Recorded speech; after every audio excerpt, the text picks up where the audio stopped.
Sekarang pertanyaan berikut. Pembahasan di Bibliologi 4 pada bagian sesi ini dijelaskan tentang kitab Apokrifa dan Apokaliptik, bahwa kedua kitab tersebut tidak bisa disejajarkan dengan Alkitab yang kita gunakan. Pertanyaannya, apa tujuan pembahasan kedua kitab tersebut jika dianggap bukan bagian dalam Alkitab yang kita pakai saat ini? Kedua, apakah perlu kita jelaskan kepada jemaat awam tentang kedua kitab tersebut di tempat kita melayani? Jika ya, apa alasannya? Jika tidak, apa alasannya? Mungkin yang pertama, apa tujuan pembahasan bila kitab-kitab itu dianggap tidak terkait dengan tidak sejajar. Banyak sekali buku yang tidak sejajar dengan Alkitab, tapi kita harus pelajari kan. Kita harus baca, bahkan koran juga harus kita baca. Hamba-hamba Tuhan harus tahu koran. Kalau sekarang sih sudah ada banyak berita ya, tetapi jangan cuma hiburan. Itu kalau dulu belum ada HP gini, seringkali dikatakan begini, seorang hamba Tuhan, dia pegang Alkitab di kanan dan kirinya koran. Artinya apa? Supaya berita firman Tuhan yang ditulis ribuan tahun lalu, itu dapat dikomunikasikan pada era sekarang. Nah, kalau dia tidak tahu apa yang terjadi pada era sekarang, maka tentu akan putus kontaknya. Ada juga dikatakan biasa dalam buku-buku, seorang teolog seharusnya adalah seorang ilmuwan juga. Itu sangat benar itu. Seorang teolog adalah seorang filsuf, walaupun tentu bukan ilmuwan dan filsuf seperti mereka yang betul-betul mendalami itu. Tapi kalau kita mau ingat, sebenarnya ilmu sains ya, ilmu pengetahuan dan filsafat itu lahir dari gereja, lahir dari teologi. Kita tahu universitas-universitas besar misalnya. Abad 12 ada universitas pertama muncul, Universitas Paris. Itu kan uskup-uskup yang dirikan itu. Yang awalnya itu masih lebih kepada seminari Alkitab. Baru Universitas Bologna, baru belakangan-belakangan seperti Harvard, seperti Princeton. Dulu itu kan adalah seminari Alkitab, tapi kemudian berkembang menjadi universitas, mempelajari juga bidang-bidang ilmu lain. Kenapa? Karena memang ada integrasi antara teologi dengan disiplin ilmu yang lain. Nah, apalagi tentu kembali ke pertanyaan tadi, apalagi kitab Apokrifa, kitab Apokaliptik, waduh ada banyak dikutip dari sana di Alkitab. Jadi kalau jemaat kita tanya, kenapa ya di Yudas bilang bahwa Henok keturunan ketujuh dari Adam bernubuat, bahwa Tuhan akan datang dengan 1000 orang kudus. Saya periksa di PPR, Henok tidak pernah bernubuat. Tapi kenapa di kitab Yudas dikatakan begitu? Di Yudas juga iblis dan Musa mempertengkarkan, iblis dan malaikat mempertahankan mayat Musa, iya kan? Dari mana Yudas ambil itu? Ya dari Apokrifa. Dan di YouTube saya ada dijelaskan. Jadi Apokrifa, Apokaliptik itu ada banyak terkait dengan Alkitab. Bahkan ada banyak kutipan diambil dari sana. Ajarkan ke jemaat, ya. Tentu kalau menjelaskan teks-teks itu, jelaskan latar belakangnya. Nah, supaya mereka tidak banyak lagi bertanya. Karena kita sudah memberi penjelasan. Saya kira tergantung kita kalau kita memiliki kelas Alkitab di gereja kita. Bahkan terus terang sampai video ke-10 karya naskah-naskah kuno. Saya ajar di jemaat saya bikin seminar. Sebelum COVID ya 2019 saya bikin seminar khusus untuk jemaat belajar. Seminar jemaat khusus tentang karya naskah-naskah kuno. Kenapa? Karena kan mereka membaca. Sekarang mereka pegang HP. Sekarang serbuan dari luar terhadap status Alkitab itu kan. Karena itu Tom Kedar itu maju sekali, mereka dibekali untuk memang sengaja untuk tetap Kristenan. Nah kalau kita nggak bekali jemaat itu, bagaimana mereka bisa dapat bertumbuh, apalagi menjawab? Karena itu saya kira sudah bukan hal ini lagi. Sekarang mereka dapat mengecek di Mbak Google. Sementara kita khotbah dia buka Mbak Google. cek apa betul yang kita bilang. Ini jemaat kita, bahkan banyak jemaat yang sekarang kuliah teologi, padahal di gerejanya dia anggota jemaat biasa. Nah, apalagi kita pelayan-pelayan ya. Perlu jelaskan kepada jemaat. Nah, ini poin kedua. Sekarang ada pertanyaan, sesudah menonton pembahasan seri 1-4 melalui YouTube. 1. Bibliologi. Bapak menjelaskan bahwa munculnya berbagai macam-macam budaya manusia dikarenakan respon manusia terhadap wahyu umum. Apa yang mendasari pendapat demikian? Ya, Roma pasal 1 ayat 19-20, Wahyu Mazmur berapa itu ya? Bahwa langit menceritakan kemuliaan Allah, cakrawala memberitakan pekerjaan tangannya. Artinya ketika orang melihat alam semesta ini, dia melihat alam semesta ini betapa teratur, dia melihat kebun bunga, ada bunga-bunga yang indah. Dia datang ke kebun binatang, dia melihat burung-burung, paruhnya warna kuning, ada bis coklat, bulu-bulunya, betapa luar biasa. Maka itu semacam memberikan kepada dia inspirasi bagaimana hal-hal seni, kaitan misalnya dengan pakaian adat, kemudian itu mengilhami dia bahwa seni adalah sesuatu yang indah dan itu memberi makna dalam kehidupan, bahwa Allah Sang Pencipta itu adalah Allah yang Allah yang penuh kreasi dan betapa indah ciptaan alam ini. Jadi sebenarnya respon terhadap alam semesta termasuk hati nurani ya, itu bagian dari wahyu, itu melahirkan budaya secara eksternal. Jadi respon terhadap wahyu umum melahirkan budaya. Dalam budaya itu termasuk sains, teknologi, filsafat, agama. Karena itu ada yang namanya mandat budaya, Kejadian 1 ayat 26-28. Manusia diciptakan menurut peta dan gambar Allah supaya dia dapat menguasai alam semesta, dapat menguasai binatang-binatang buas, burung-burung di udara, untuk dapat mengelola. Kalau Kejadian 2 ayat 15, Allah menempatkan Adam dan Hawa di taman itu untuk mengusahakan taman itu. Kata mengusahakan itu kalau King James ya, kalau King James Version dia menggunakan kata cultivate. Akar katanya itu kultur, membudidayakan gitu. Jadi kalau bicara budaya itu termasuk di dalamnya itu sains, termasuk di dalamnya teknologi, termasuk dalamnya filsafat, bahkan antropolog ya. Antropolog biasanya menyamakan budaya dan agama. Itu hasil memang respon terhadap wahyu umum.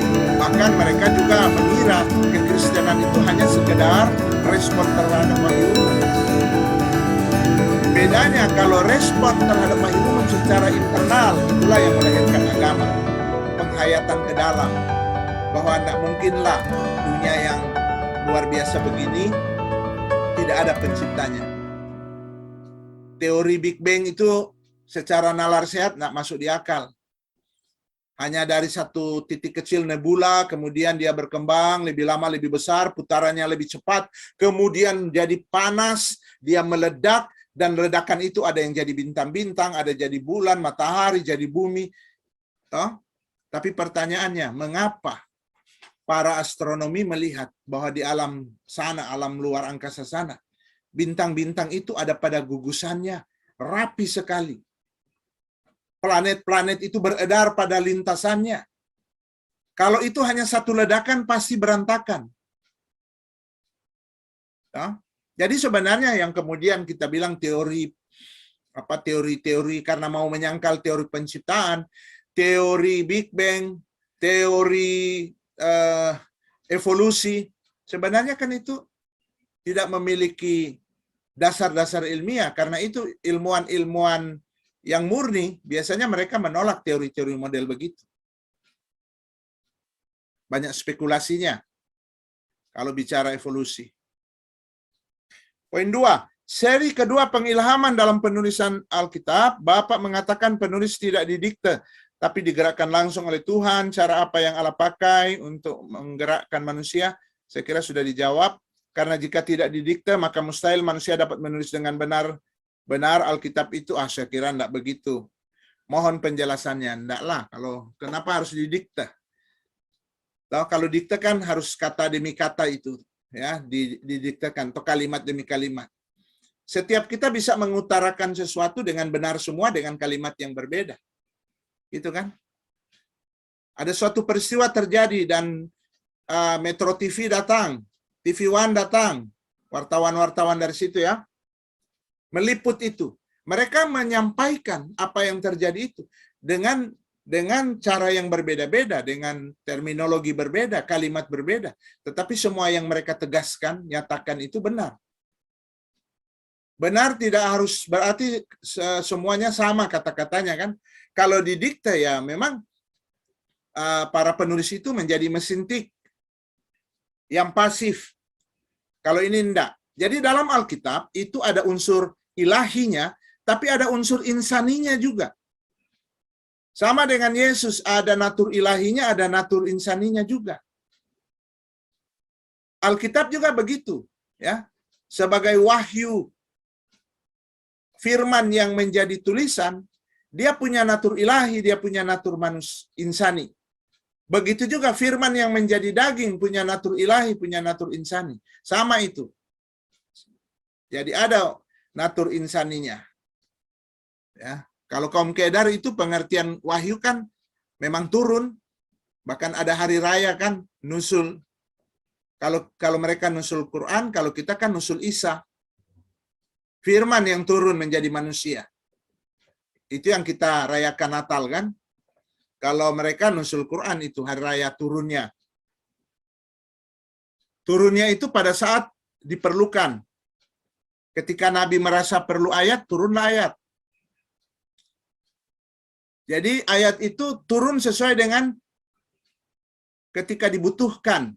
Jadi konteks peristiwanya ada. Tapi konteks narasinya nggak ada. Karena itu mereka ayat-ayat lepas gitu. Di kitab mereka ayat-ayat lepas. Nah, mereka seringkali memandang Alkitab juga begitu.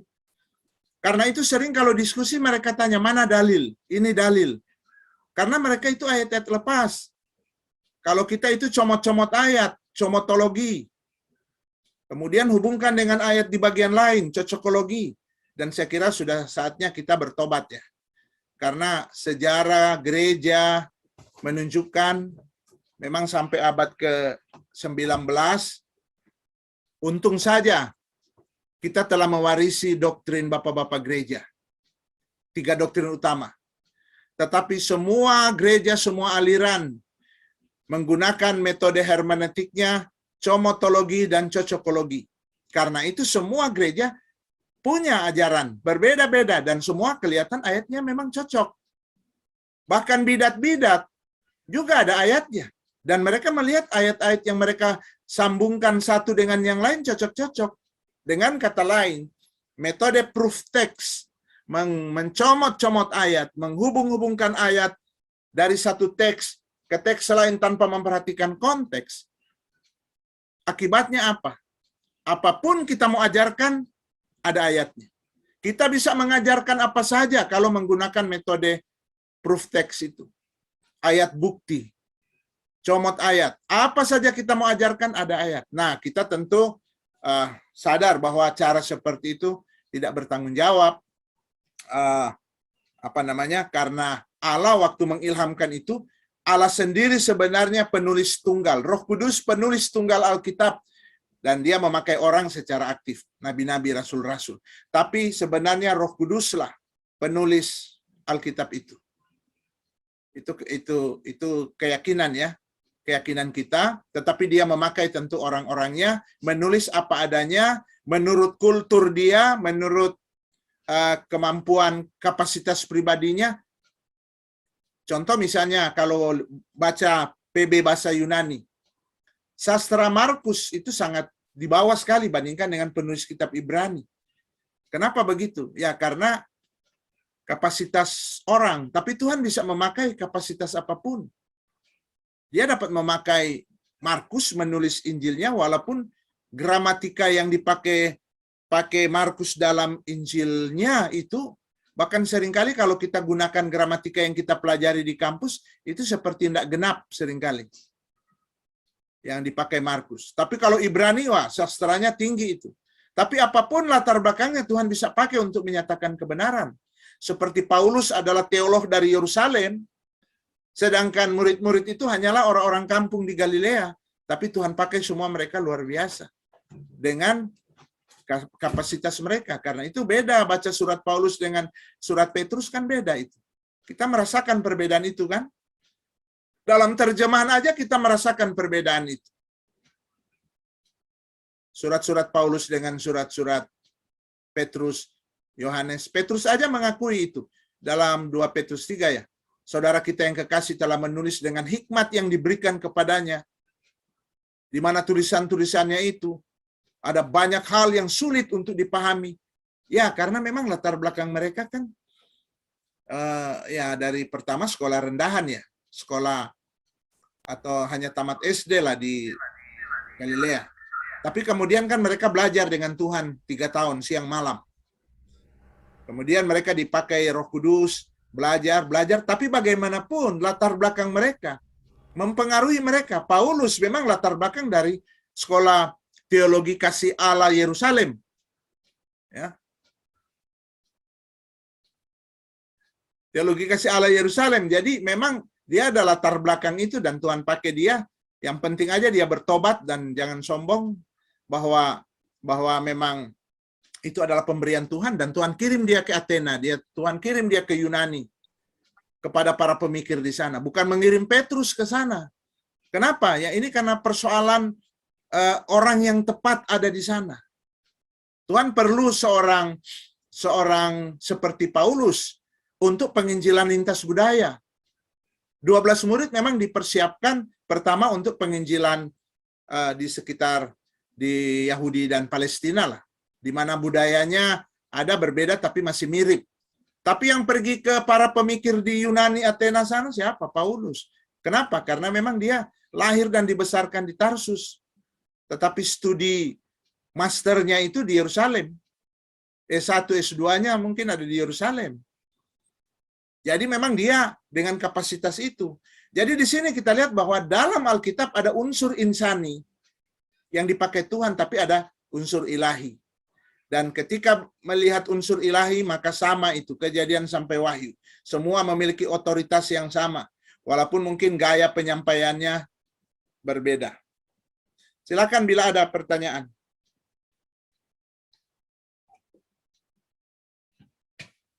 Ya, kalau belum kita terus.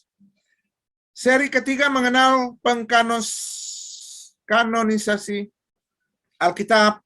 Apa yang mendasari alasan Protestan tidak menerima Deuterokanonika, padahal kitab-kitab apokrifa jika kita pelajari banyak memuat sejarah penting, walau tak harus masuk kanon. Ya, kalau hanya punya hal-hal yang masuk akal, yang benar harus masuk dalam Alkitab, ya buku-buku di perpus juga begitu boleh ya. Jadi tentu kan ada persyaratan tadi. Pertama apa? Tidak bertentangan dengan 5 kitab Musa. Kedua, kalau lolos itu kedua, penulisnya itu dikenal nabi atau tokoh-tokoh umat Yahudi, terutama nabi-nabi ya. Ketiga, tingkat persebaran. Nah, Deuterokanonika itu kan lahir pada masa Intertestament. Lahir pada masa sunyi itu, silent period, di mana nabi-nabi sudah mati semua. Nabi terakhir siapa? Maleaki sudah meninggal 200 tahun setelah Nabi Maleaki meninggal, baru kemudian muncullah kitab apokrifa dan kitab apokaliptik, khususnya agak belakangan apokaliptik. Jadi dari apakah di dalamnya ada yang benar? Ya, kalau misalnya Makabe 1. Kalau mau cari tahu sejarah pada masa Intertestament, baca 1 Makabe. Kita hampir sulit mencari dokumen lain selain 1 Makabe yang mengkisahkan peristiwa, tetapi tidak semua ya, tidak penuh 400 tahun itu. 1 Makabe hanya mencatat pada masa pemerintahan Yudas Makabeus ya, ayah mereka jadi imam, dan di sekitar itulah. Kemudian kalau menyangkut sastra ya, kitab Yudit, kitab Tobit itu mengandung nilai sastra, walaupun memang ada hal-hal yang itu memang bukan kitab, itu bukan sejarah, bukan kitab sejarah, itu kitab sastra. Kitab Yudit itu sebenarnya seperti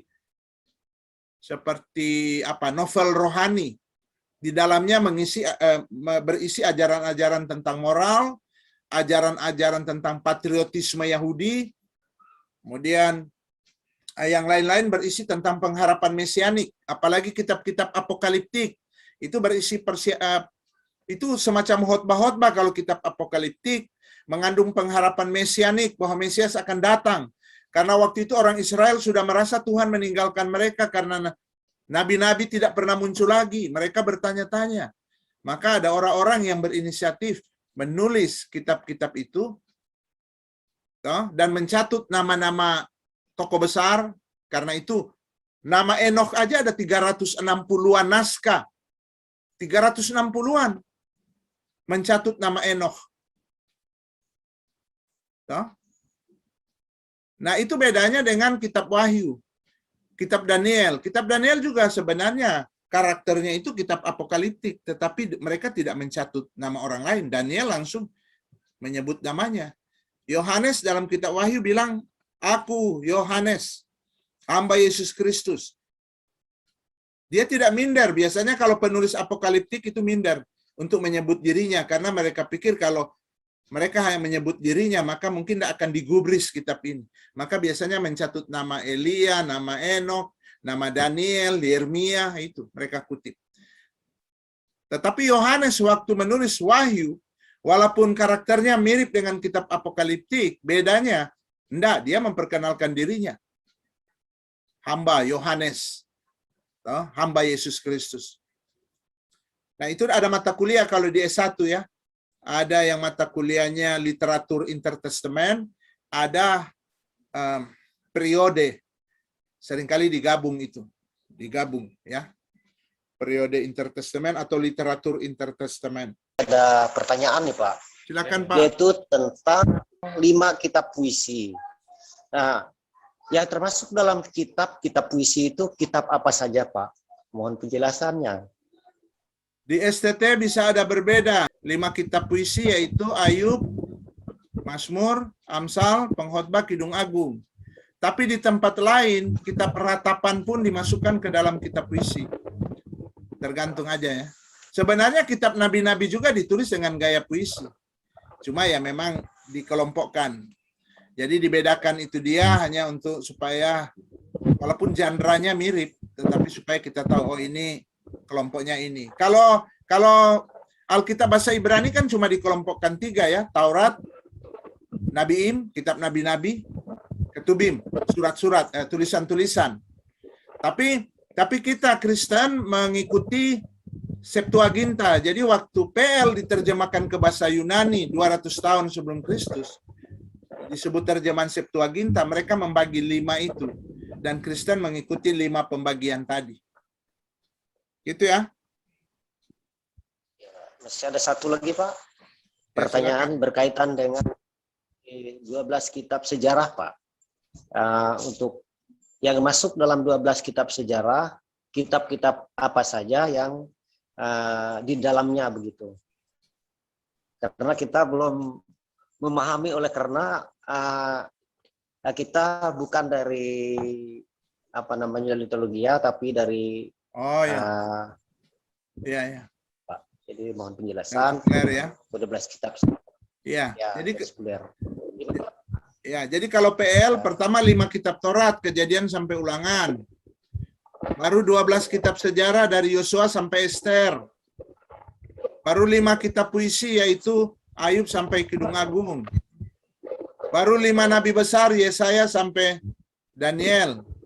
Baru nabi kecil Hosea sampai Maleaki. Gitu. Itu pengelompokan kitab-kitab di dalam kanon Kristen. Gitu ya, Pak. Ada lain? Tanya, Pak. Tanya, Pak. Silakan, Pak, sebelum saya baca terus ini. Silakan, Pak. Ada nggak konfirmasi nats Alkitab bahwa kanon Alkitab itu 66 kitab saja. Ayat enggak lah. Alkitab. Jadi terdapat berapa ya? 39 ya kitab PL ya. Terdapat 39 kitab PL dan 27 kitab PB, itu kan hasil kanon. Hasil kanon yang dilakukan oleh tua-tua Yahudi pada waktu PL dan bapak-bapak gereja atau bapak-bapak apostolik dan bapak-bapak gereja pada waktu PB. Dengan menggunakan standar yang ada, tadi saya jelaskan. Begitu. Jadi kitab-kitab ini kan sudah beredar di jemaat. Mereka sudah gunakan, tetapi pada akhirnya kan karena betapa banyak kitab yang beredar, bahkan ada kitab-kitab yang jelas-jelas bertentangan dengan apa yang sudah menjadi keyakinan Yahudi atau keyakinan orang-orang Kristen awal, maka akhirnya bapak-bapak Yahudi ini, tua-tua Yahudi dan juga para bapak apostolik ini berinisiatif untuk memeriksa. Jadi mereka bukan menentukan ya, memeriksa berdasarkan standar. Apa itu standar? Kanon itu.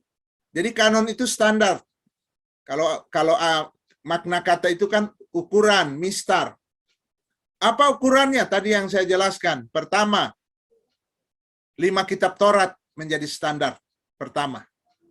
Kedua, ditulis oleh nabi atau tokoh yang dikenal. Ketiga, tingkat persebarannya. Kalau masuk ke perjanjian baru, standar pertama adalah apa? Tidak bertentangan dengan PL. Secara moral, secara doktrin utama tidak bertentangan. Ajaran doktrin utamanya tidak bertentangan dengan PL. Ajaran moralnya tidak bertentangan dengan PL. Itu pertama, standar pertama. Kedua, ditulis oleh rasul atau sahabat rasul atau orang yang dikenal. Contoh Yakobus, dia orang dikenal karena dia suku guru di Yerusalem, adik dari Tuhan Yesus ya. Kemudian Yudas juga demikian, Yudas adik dari Yesus. Markus, dia itu adalah sebenarnya dia banyak mengikuti Petrus. Di rumahnya itu tempat persekutuan doa di Yerusalem. Dia pernah mengikuti Paulus. Tapi kemudian pulang dalam perjalanan, kemudian dia banyak dibimbing oleh Petrus. Karena itu Injil Markus, bahkan ada orang bilang itu Injil Petrus gitu. Karena memang Petruslah yang banyak memberikan informasi. Petrus sebagai informan bagi dia untuk menulis. Mungkin dia punya bakat menulis sehingga dia yang membantu Petrus untuk menuliskan itu, Markus. Kalau Lukas, ya kita tahu dia teman seperjalanan Paulus dan dia seorang cendekiawan. Lukas bilang di pasal 1 ayat 1 sampai 4, dia mengadakan riset dan riset ilmiah itu. Kita akan kaget sekali prinsip-prinsip dalam ayat 1 sampai 4. Itu prinsip-prinsip yang kita gunakan di dalam penelitian ilmiah sekarang ini. Nanti ketika belajar metodologi penelitian, kebetulan saya juga yang mengajar itu, nah kita akan belajar dari Lukas. Disitulah penjelasan bahwa tidak semua para penulis Alkitab menerima wahyu, tetapi pasti mereka menerima ilham. Di video ada ya penjelasan panjang lebar itu. Ya, mungkin karena waktu cuma 2 hari, bapak-bapak, ibu-ibu dengan kesibukan. Tetapi kalau seandainya ada yang belum jelas tentang itu, cobalah nonton walaupun penyampaiannya hanya dengan sederhana. Karena tujuan saya untuk jemaat umum. Tapi saya kira itu akan mengingatkan kembali kepada kita kalau kita pernah belajar itu, prinsip-prinsip memahami pengilhaman, pewahyuan, kanonisasi, gitu. Gitu ya Pak? Ada lagi mungkin? Ada lagi Pak.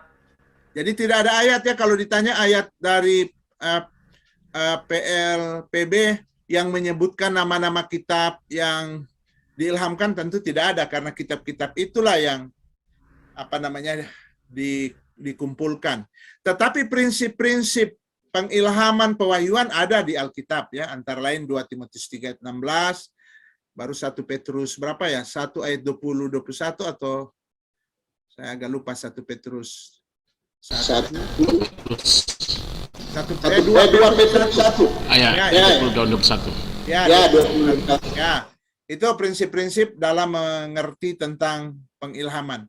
Kalau kita lihat pendekatan secara deduktif, ya, secara logika lah ya, secara logika bahwa kalau Allah itu ada di sorga, maka Allah Sang Pencipta itu mau menyatakan dirinya, mau mewahyukan dirinya kepada umat yang Dia ciptakan, gitu ya. Itu premis pertama. Allah ada di sorga, Dia mau menyatakan dirinya, mewahyukan dirinya kepada umat ciptaannya. Nah, kalau Dia memiliki keinginan mau mewahyukan dirinya, maka Dia sanggup melakukan itu dengan baik tentu kepada orang-orang pilihannya, para nabi, para rasul. Nah, kalau Dia dapat memilih orang-orang yang tepat dengan latar belakang yang berbeda-beda, tentu juga Dia dapat mengarahkan mereka, walaupun tidak membuat mereka menjadi orang-orang yang pasif hanya seperti mesin tik. Allah menggunakan mereka dengan segala kapasitasnya untuk menuliskan, walaupun mungkin dia sendiri tidak sadar itu. Nah, ini yang perlu kita tahu. Ada yang tidak menyadari seringkali bahwa dia sedang dipakai Tuhan untuk mau menuliskan kebenaran firman, tapi di kemudian hari, bagian firman Tuhan itu masuk di dalam kanon. Sudah tentu rangkaian peristiwa-peristiwa ini berada dalam pengontrolan Allah. Itu apa? Itulah hipotesis kita. Karena dalam dunia ilmiah juga kan dimulai dengan hipotesis, keyakinan dasar. Baru kemudian kita buktikan di dalam kehidupan kita orang percaya. Ketika mempercayai kitab-kitab itu, kita mengalami dalam hidup kita. Seperti apa yang dialami juga Paulus. Dulu penjahat dan dulu anti sekali kekristenan, tapi dengan membaca kitab suci itu, kemudian kita menjadi orang percaya, dan hidup kita semakin diubahkan, kita mengalami dan merasakan itu. Kitab-kitab tersebut. Kalau kita mulai dengan premis mayornya ada Allah di sorga, dan Allah itu ingin menyatakan firman-Nya, karena Dia Allah yang hidup, Allah yang penuh kasih. Tentu kita sudah memiliki premis itu lebih dulu. Kita punya Allah di sorga, Allah yang punya pribadi, Allah yang maha kasih, Allah yang rindu mengenal anak-anak ciptaannya, ya, maka tentu Dia akan mewahyukan dirinya. Termasuk Dia datang ke dunia menjadi manusia, pribadi kedua dalam ketritunggalan. Jadi dimulai dari iman baru kita memahami.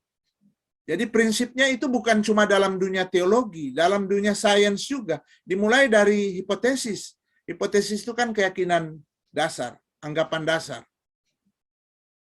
Ayatnya Ibrani 1 ayat 3. Oleh iman kita mengerti. Oleh iman kita mengerti. Ibrani 1 ayat 3. 11. Ibrani 11 ayat 3. Oleh iman kita mengerti bahwa Allah telah menciptakan dunia ini dari yang tidak ada menjadi ada. Jadi iman itu bukan berarti kita tidak punya logika di sana. Kita punya argumen-argumen secara logis di dalam iman itu. Bahwa dunia ini yang begitu luar biasa, begitu kompleks, begitu sistematis, begitu harmonis, tidak mungkin jadi dengan sendirinya. Kalau ada desain, pasti ada desainer. Gitu. Itu logikanya. Kalau ada desain, ada rancangan, pasti ada sang perancang. Itu pembuktian secara logika. Kalau ada dunia ciptaan, pasti ada sang pencipta. Nah, kita umat Kristen meyakini itu. Ada sang pencipta di sorga yang maha baik, yang mau menyatakan dirinya, bahkan mau kemudian menyelamatkan kita, karena kita sudah jatuh dalam dosa, tentu kita tahu ya dari Alkitab, semua isi hati Tuhan itu. Tapi kita mulai dari premis itu, dari keyakinan itu, bahwa ada Allah di sorga. Karena tidak mungkin dunia ini ada begitu luar biasa, hanya jadi dengan sendirinya.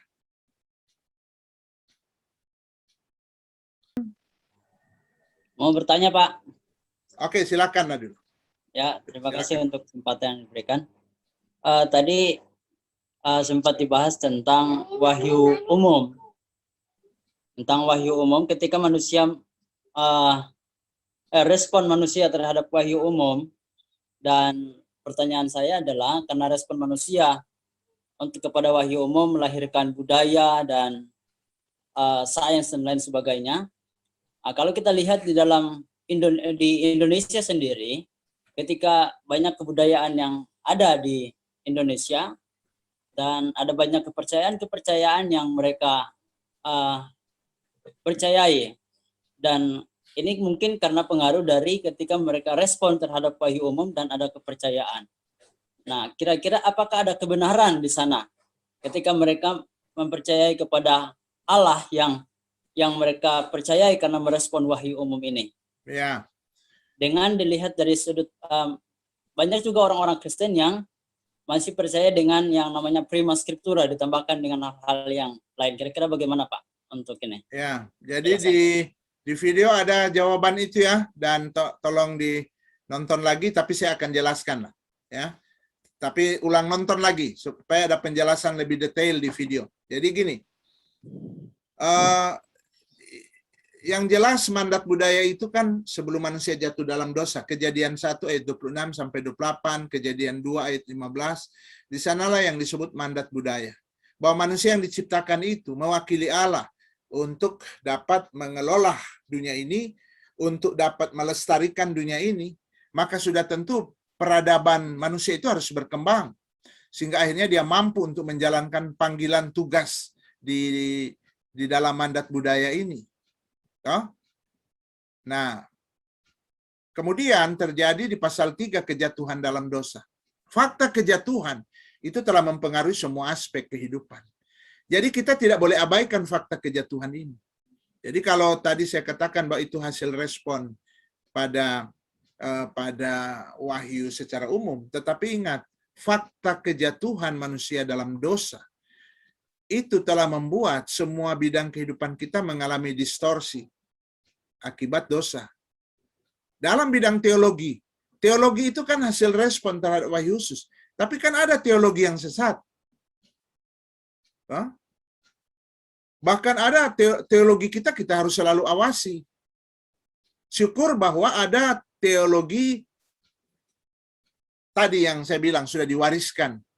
Kenapa saya selalu mengacu sana? Karena itu kan perkumpulan para uskup dari seluruh gereja.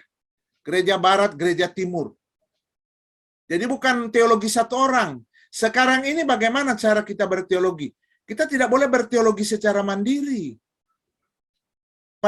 Memang kita mungkin melakukan itu di ruang belajar kita. Tapi kemudian kita coba mengklarifikasi itu, melihat keluar sana kepada para ahli teologi yang lain, bahkan kepada mereka yang sudah dipakai Tuhan lebih dulu di dalam sejarah gereja. Jadi berteologi dalam konteks umat percaya. Itu cara kita berteologi. Bukan kita menjadi berteologi secara tertutup, eksklusif. Karena itu ada banyak teologi yang tercabut dari akarnya. Dan dia bahkan tidak tahu dia ada di mana. Mereka itu seperti orang yang ada di hutan yang tidak ada kompas. Karena itu kita perlu belajar bagaimana sejarah perkembangan teologi, sejarah doktrin. Nah, jadi memang kita ada rel, ada pilar-pilar yang telah menolong kita untuk berteologi.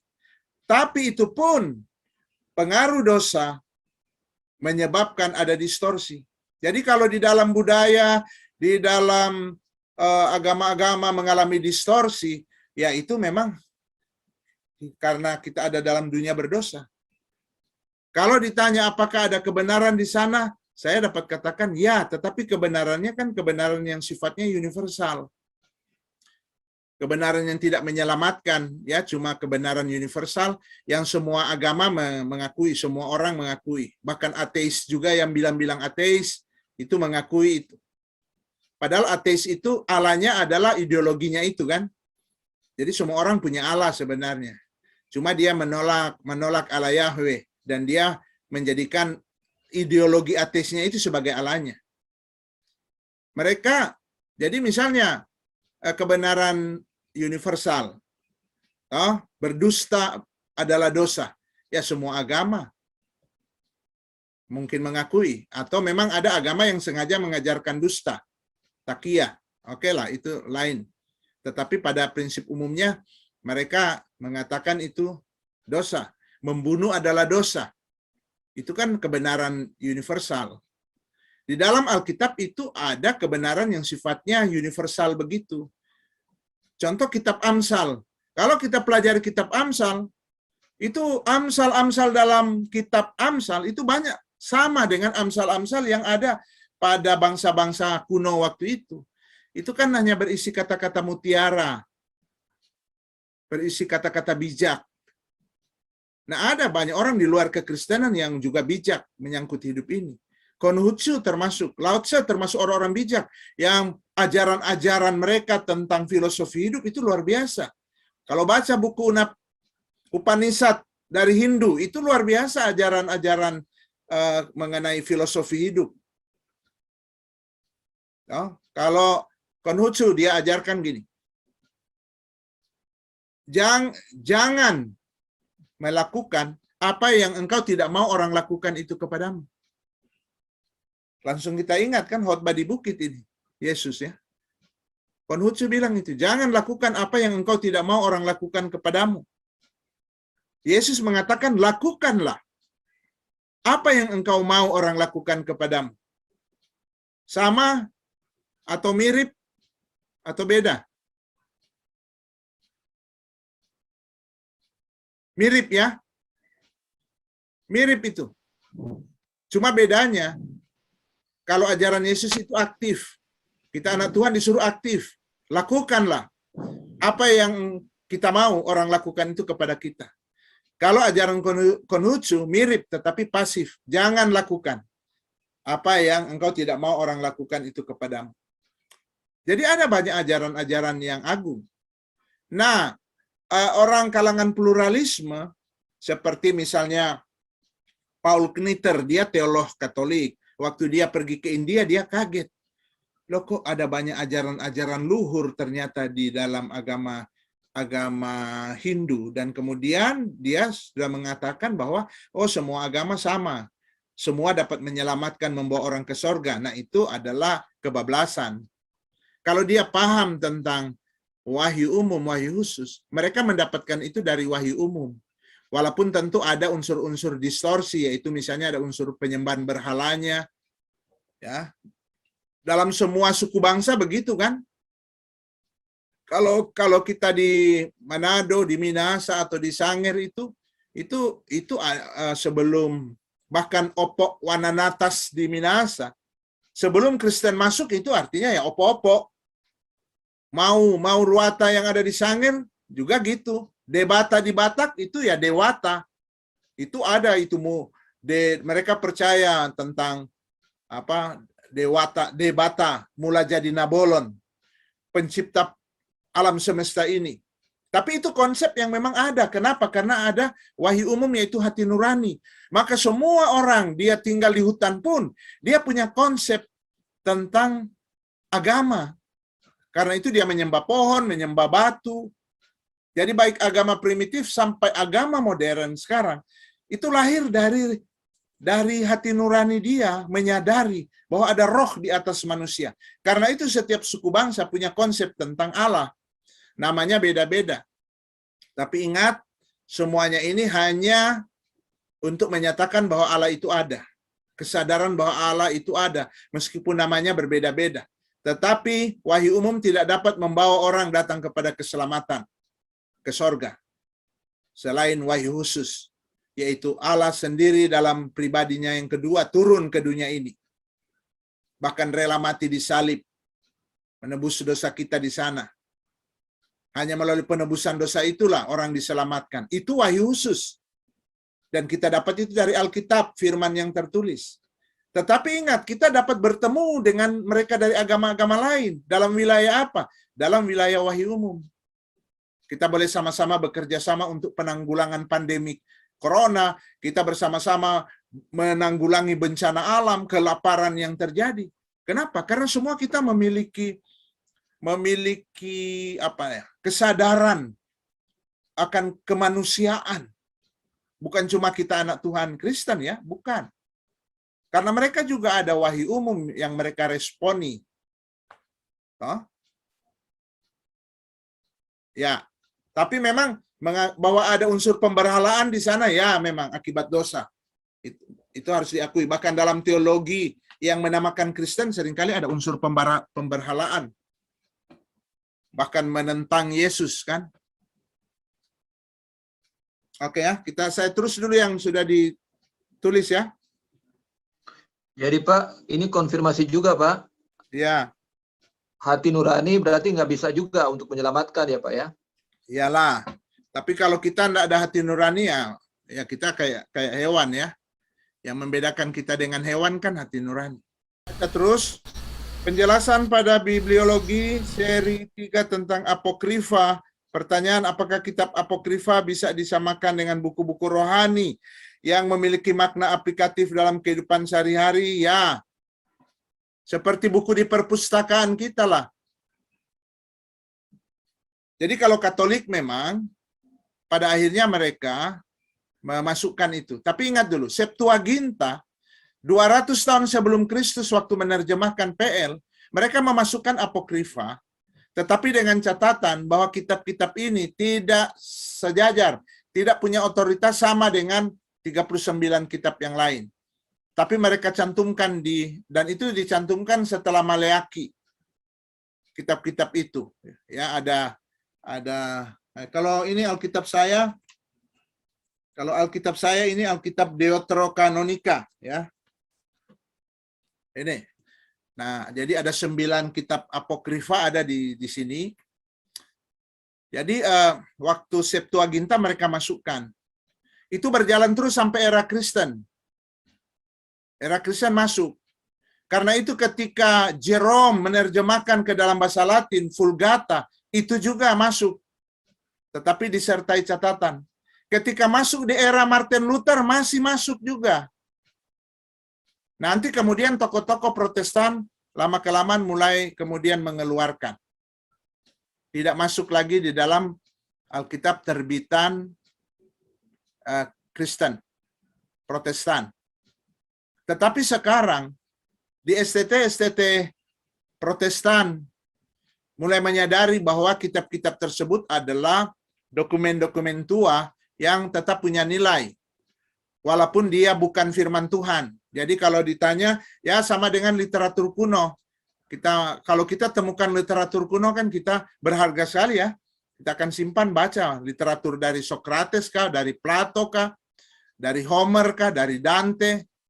Mengenai sastra tentu itu sangat berharga. Termasuk kitab-kitab ini.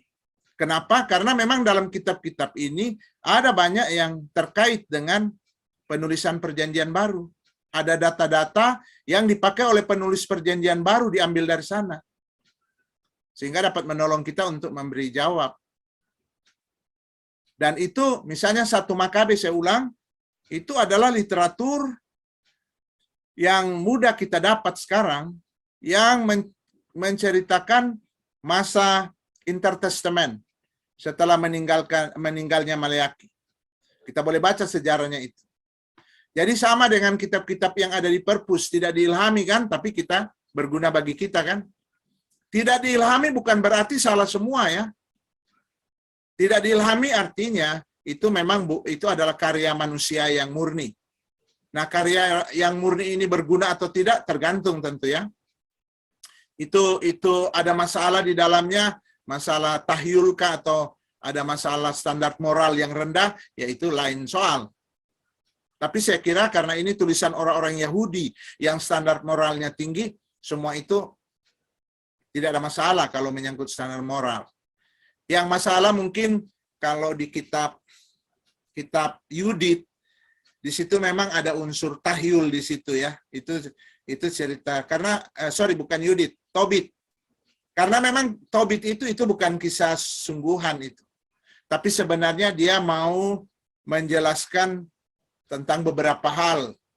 Ya, beberapa hal antara lain tentang patriotisme Yahudi, baru tentang pergumulan orang Yahudi menghadapi Asyur, menghadapi Medi Parsi gitu.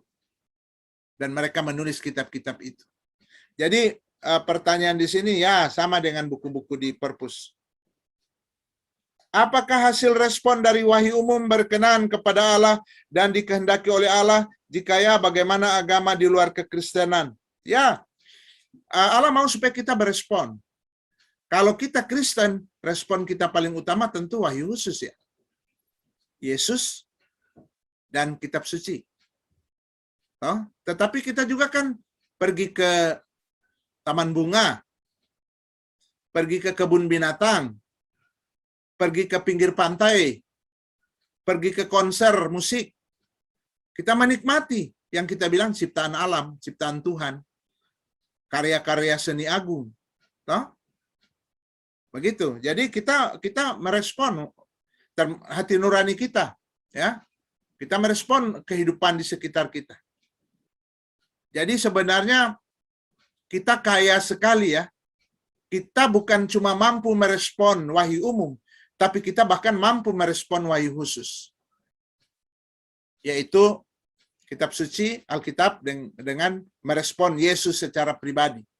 Di dalam Alkitab ada unsur-unsur wahyu umum, tetapi ada unsur-unsur wahyu khusus. Sehingga kalau ditanya tentang Alkitab, apakah Alkitab memiliki kesamaan dengan kitab-kitab agama lain? Ya. Tetapi apakah ada keunikan? Ya. Sama-sama ada jawaban itu. Tidak ada di dalam kitab-kitab lain bahwa darah Yesus mengampuni dosa.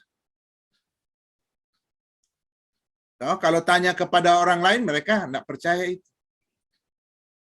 Tentang Allah Tritunggal, tentang Allah yang menjelma jadi manusia, itu dari wahyu khusus. Gitu ya. Kita tahu tentang Allah yang benar itu dari wahyu khusus. Kalau wahyu umum, dia cuma memberitahu bahwa Allah itu ada. Karena itu semua agama percaya ada Allah. Tetapi siapa Allah yang ada ini? Siapa Allah yang benar itu? Hanya wahyu khusus yang dapat memberitahu. Yaitu melalui kitab sucinya dan melalui kedatangannya Immanuel. Ya, Allah menyertai kita.